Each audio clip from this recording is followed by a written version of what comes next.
Pick 'em pop, big gun Brian Petrie, giving out the lot. One is mortal, you know it won't miss. Going and take a shot, dog lock, that's the underdog. Yeah, they in the hunt. Send them home, that's KO or submission. Yeah, somebody done. Slime ball, yeah, that's the parlay. We gon' make it known. Pick 'em pop from MMA takes. Yeah, let's get it going. Hey. Ha, ha. Woo! What's up, boys? I'm so sorry I'm late in the week. This week literally just got away from me. I'm not going to fucking go into all the excuses. Life happens. We're here. We're doing it. It's Friday. I literally just walked in from work. I've been home for 3 minutes. Threw my clothes off, threw these on, and I'm here, right? I'm going to do it a little quick because it is late in the week. I want to get these out. I want to get people time to ingest it, at least 24 hours. And I apologize for being late in the week. This is something I want to do. And again, I might rifle through the fights a little quicker than I normally would. Not how I want to start the year, trust me. But we're here, and I apologize. And every single one of you that listen, subscribe, watch, follow me, all that stuff. You guys are the best. So let's dive right in. Joshua Van, minus 250 versus Felipe Buns or Boons or whatever. Listen, I'm all over Vans here. I like Vans a lot. Young kid, young talent, looked great in his debut. His second fight in UFC, I thought he looked pretty good. But, you know, it was like, you know, he landed a lot of strikes, 156 strikes with 2 takedowns, but he slowed down a little bit, right? The Zumagulov fight, I thought it was a split decision. I thought he won that handily. Landed some big shots on Zumagulov, but, you know, his last fight against Kevin Boris, Kevin Boris, you know, big swinging, powerful guy. Van took some shots, made some takedowns in. He's a young kid, though, and he needs to get a little more experience here. He's fighting Felipe, who 13-6. I don't love that coming in. He's got your typical Brazilian record. There's 19 fights there. A little bit of a wild man, you know, but I just don't like him coming 6 losses off that Brazilian padded record, making his UFC debut against a guy like Joshua Vance, minus 250. This was going to be my, and by the way, these lines are old. I should probably update those. I mean, I know I'm trying to rush through, but I can't give you bad lines. These lines I got, you know, when I was originally going to do it a few days ago. So Joshua Van, minus 258. So we're about the same here. Give me Van. Don't slime forever. Slime forever, baby.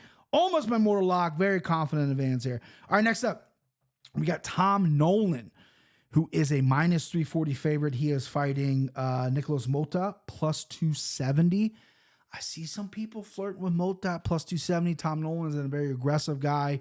Little green, has looked good, has knocked a lot of people out. But again, he puts himself in firefights. Nicolas Mota can crack, is athletic, explosive, but he just can't take a shot. Minus 340 is a little high. People are running from it, right? They're running from it, not me. I'm embracing it. Minus 340. Give me Tom Nolan. Back-to-back slime dogs. I just think Nolan is a little more cleaner. Might not have as much power, but I do think he's cleaner than Mota, and I think he can take a better shot than Mota. I think Mota struggles with being able to be durable, and that is the name of the game sometimes when you are in this sport. You got to be able to take a shot, and he can't. You know, he's been knocked out a few times, but this should be a firefight. The over-under is 1.5. Overs plus 210. Under is minus 280. So Vegas is looking like these guys are going to kill or be killed with each other. I love it. Give me Tom Nolan. Tom Nolan by knockout. What's Tom Nolan by knockout? Again, I was going to go quick, but I love doing this. Minus 225. Don't touch it. I think he'll win by knockout, but you're not even going to give me near or plus money. I ain't going to do it. Slimed up, though. He is my send him home. Send him home. I have John Anik sending me a voice recording of the send him home. That will be on the soundboard later this year.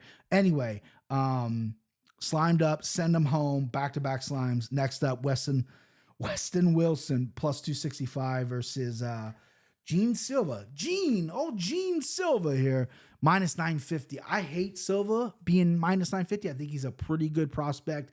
I think he's a good fighter. Weston Wilson, obviously, he's kind of, you know, people are kind of laughing at him. I mean, his name's Weston Wilson, WW, right? Comes from, I believe, Simpsonville. I believe he's with the Stephen Wonderboy squad out there in Simpsonville. You know, he's not a karate guy per se, more of a ground guy, but, you know, he got butchered in his debut against Jonathan Brito. Took it on short notice. You know, he's 16-8. There are some losses in there. You know, and a lot of his wins are coming from the ground. You know, he likes to finish on the ground.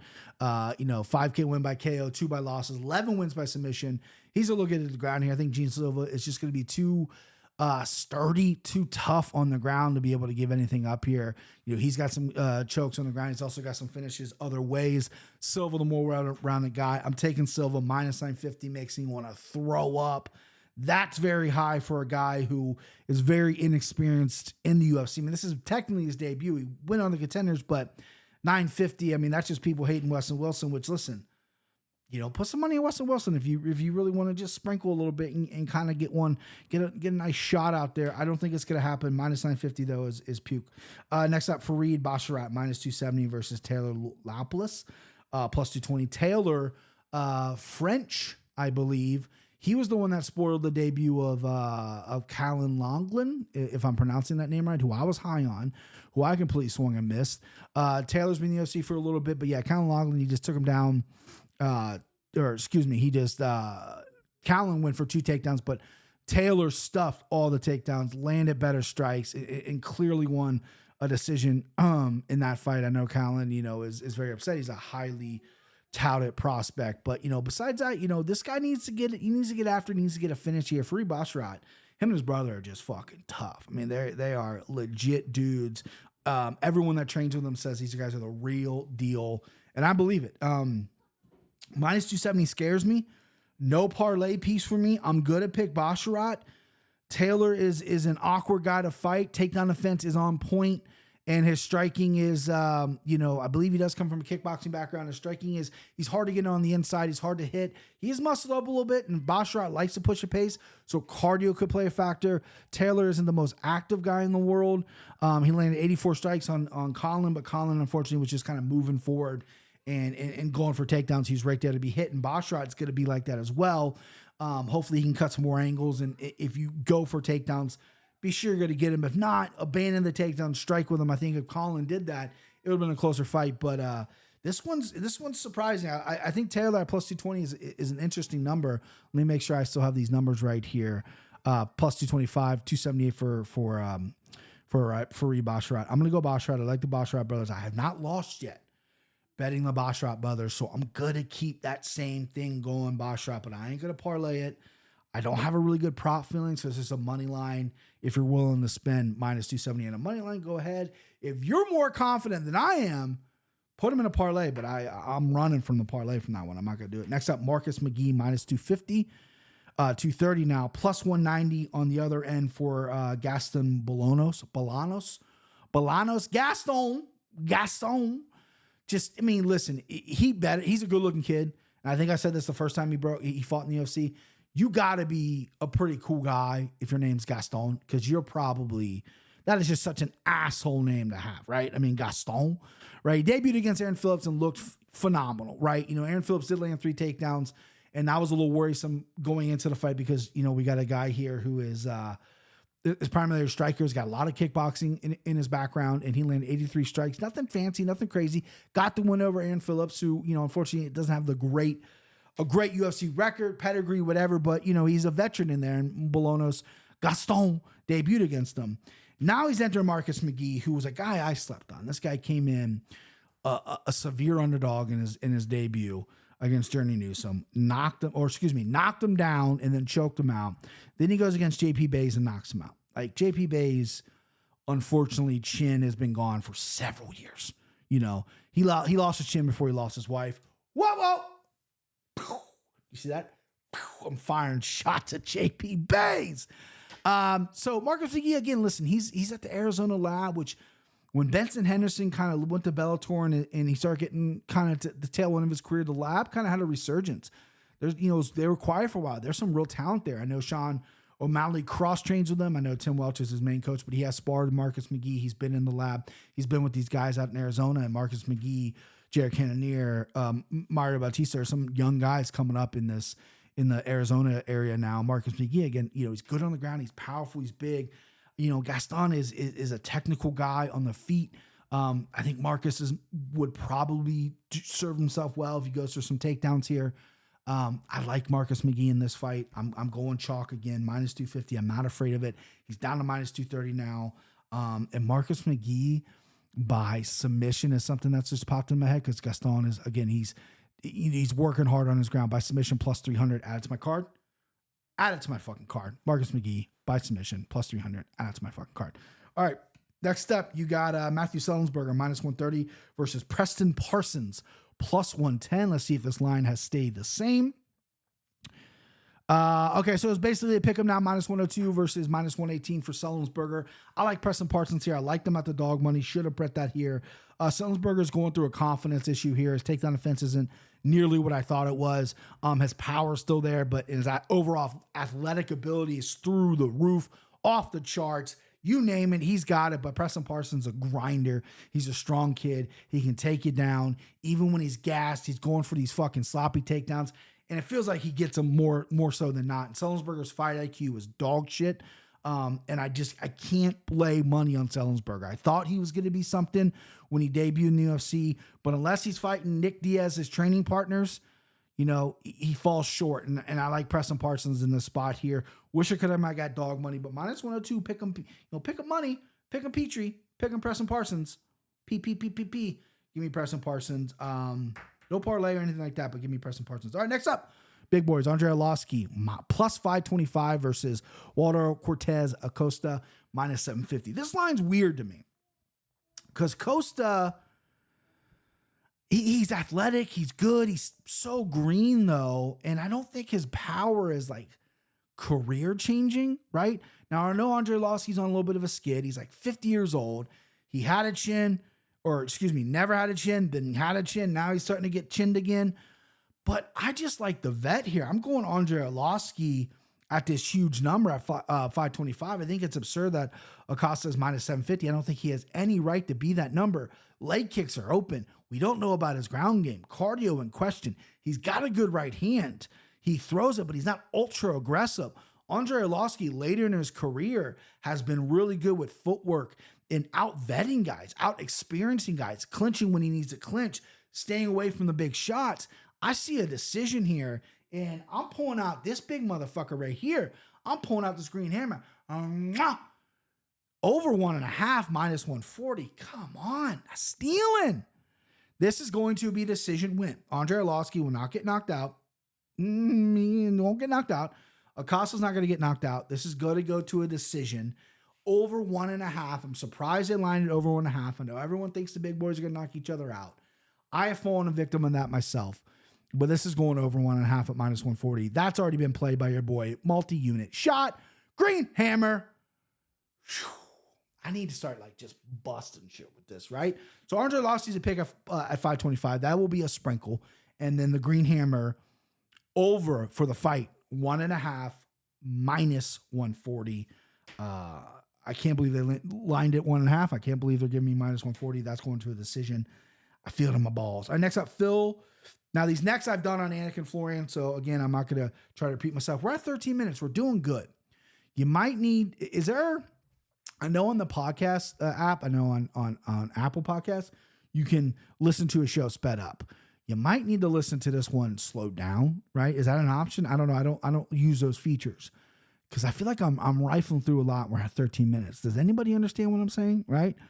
You know, I have a little caffeine in me. Again, no Mountain Dews. We're doing good, but I got some caffeine pumping through me. Just got off work, walking in, you know. And the reason I want to do this so early as well is, you know, our house, apparently there's going to be a big windstorm tonight here in Cincinnati. And if our neighbor farts, we lose power. A gust of wind puts our house out of power. So I want to record it right away and then edit it and get it out because, again, I'm running late. So hopefully there's no issues with that because, like I said, I'm going to edit right when I get done here. You don't need to know about that. Here we go. Phil Hawes versus Bruno for this was the pronunciation of the week and I fucking missed it. Bruno Ferreira. Bruno Ferreira versus Phil Hawes. I took Bruno. I put $100 on him. If you don't know the new scoring system or the new pricing system of the Anakin Florian, go watch that. Went out last night. I'm back, baby. What is Bruno now? Because again, lines have moved on this one. So Phil Hawes is a slight dog at plus 110, and Bruno's minus 130. So I'm gonna take Bruno. I took Bruno on the Anakin Florian. I'm gonna keep that. I have a $100 wager on him with the Anakin Florian money. I think he wins by knockout. Listen, what is Bruno by knockout, by the way? Plus 110. Add it to my card. I think Phil Hawes could be such a good fighter. He's a good wrestler. He's a good athlete. He had some cardio issues in the past. He fixed those up. He just can't take a shot. It's unfortunate, man. You know, he's in Philly right now at that Philly gym with Joe Pyfer, with Sean Brady. Brendan Allen's up there. There's some killers. He's been in Florida. He's been in California. He's been in Thailand. He's worked at Dylan Daniels in New York. Guy's kind of been everywhere. You know, he's a Jersey guy. He's traveled the world to train, and he has unreal skills and truly could be a phenomenal fighter if he was able to take a punch. And Bruno, coming off a knockout loss, he's a one-round dog. He wants to come out there and knock you out round one, which is, again, another good play. Bruno by knockout round one. And Phil Hall's just, you know, when he gets knocked out, they're scary. You know, he sleeps. He gets slept. Very, very scary. But give me Bruno. I'm not wavering. Minus 130. Not a big deal. All right, next up, you got Ricky Simone, minus 192 versus Mario Bautista, plus 160. This has come up since I picked on the Ankalaev Florian. I picked Mario Bautista. I'm keeping with Mario Bautista. Hello? Hello? Okay, this is Dog. Okay, this is Dog. Dog lock. Mario Bautista. Listen, I love Ricky Simone. But the Song Yudong fight has a, you know, that dong has a weird taste in my mouth after that fight. See what I did there? He couldn't get takedowns. And then he completely freaked out. And then he gets dropped like every time he tries to strike, right? He's not confident on the feet. He goes for takedowns. He doesn't get them. He gets tired. He gets hit. He gets dropped. Tremendous heart on the guy. A lot of skills when he gets the fight to the ground. Mario Bautista, 56% down, a percent takedown defense. Don't love it. He works to his feet. He's working well. He's a young kid. This is a big fight for him. You know, he's fallen short, you know, in previous fights. Both these guys are vulnerable. Both these guys can be clipped. Both these guys, I don't think, are granite chinned. And they both have some decent power. Kenny Wanapo. Kenny picked Simone. I'm picking Batista. He's my dog lock. I like him in this spot here. Again, I think he's going to be more dynamic on the feet. And really, Ricky Simone, if he hunts for takedowns like he did against Song, like, I think he can land a few on Batista, but then I think Batista's going to fucking knock that shit off, start stuffing takedowns, knee in the body, flying. He's going to try some stuff. He comes from a good camp. He's in phenomenal shape. And again, neither of these guys are great off their back. They work well to get to their feet. I like Batista. I think this might be like a coin flip fight. And when you're hanging plus 160 on a coin flip fight, I'm going to take Batista. I'm going to lock him up. You're going to hear the soundbite. Hello? I mean, this is Dog. Okay, this is Dog. Next up, Jim Miller, the legend. Minus 145 versus Gabriel Benitez. Mowgli, plus 124. I'm all over Miller in this spot. Listen, Benitez has got some good kicks. He's got some good knees. You know, he'll destroy your body. And Jim Miller has been hurt to the body before, so obviously that's something to keep in mind. But Jim is such a legend. I can't pick against him. You know, I wish he was dog money here, but I like Jim. I called my shot on the Ankalaev Florian. Fucking Babe Ruthed it. Club and sub for Jim Miller. Let's see what Miller is by sub. Plus 330. Add it to my card. I think they're going to get in a firefight. I think Jim's going to clip him. I think he's a hop on a neck. Plus 330. Yes. That's what I think is going to happen. I like Jimmy Miller in a spot. Whoa, swallowed a fucking bug. I like Jimmy Miller in this spot. Benitez, I think this is probably his UFC career. I think he's fighting for it. He has a lot to fight for. That can make him dangerous. He's going to go gun-ho. He's going to get clipped. And he's going to get submitted. That's what's going to happen. That's what it is. Give me Jimmy Miller. All right, next up. Co-main event. Mateusz Nicolau. Plus 235 versus Manel Kopp. Minus 290. He is climbing a little bit. This is Slime Forever as well. $700 wager on Manel Kopp. There's also my mortal lock, bitch. I see some people taking Nicolau. Fuck out of here. Man, I like Manel Kopp in this. Some people do like Nicolau at the underdog price. They're not seeing why Manel Kopp is so high. Tatum Temple's one of them. She messaged, I woke up to a DM today, said, hey, man, I like Nicolau, and she's just sharp. So there's some sharp side on Nicolau. I get it. I just think he's boring. I think he should have lost the first fight. I think Manel Kopp is now 5 times the fighter he was when they fought the first time. I think he's confident. I think he is powerful. And I think, you know, he's going to knock Nicolau around a little bit. I like Manel Kopp by knockout as well, which would be plus 165. What is him by decision? Plus 165. Okay, so give me my knockout. Why not? Maybe double chance it. That's my mortal lock. That's my slime ball cannon as well. $700 on the Ankalaev Florian as well. Big wager. I like Manel Kopp. I see something. I think he's gonna be champion at the end of the year. I'm gonna see what that future is. Right when I get done recording here, I might place that. Probably not that great because I think people know he's kind of next in line. So I like Manel Kape big. Next up, main event, Magomed Ankalaev, minus 550 versus Johnny Walker, plus 410. So this line's moving in Ankalaev's favor. I picked Johnny Walker on Anakin Florian. I didn't put any money, extra money on it, but this number, plus 410, is crazy. I watched the first fight. Ankalaev was struggling with some of the distance in that fight. And then, and then Johnny did the fake, oh, you got me in the stomach, flying knee, which almost landed. Ankalaev has an easy path to victory, and that's take him down and smash Johnny Walker. Easier said than done. I think Johnny Walker's takedown offense is okay. I don't think he has anything off his back, though. Ankalaev tends to fight a little boring. I'm so excited for fights. I know a lot of people don't like next week's card, but I'm so excited. I'm just looking for all these fights. This is, I hate to be a fucking party pooper and because I'm going to watch it no matter what. I feel like this could be kind of a boring fight unless Johnny Walker really goes out there and makes it interesting. Ankalaev, I feel like he's going to fight safe here. Obviously, the first fight ended with the knee, and that's where Johnny Walker was. He's like, I'm in the desert, right? Is what it is. They didn't even bring a translator in. Johnny Walker speaks, English, but maybe not so well. And he was technically in the desert. I'm going to go Walker. I'm going to stick with Walker. I almost flopped. I almost flipped, right? Kenny's got $700 on Ankalaev, and that's why I didn't flip. I don't want to flip and, whatever. But Ankalaev can wrestle fuck him and win. I like Ankalaev in this division, right? I think he's an interesting guy. We need someone like this in the 205 division that not a lot of people want to fight because he tend to be boring, but he's very well-rounded.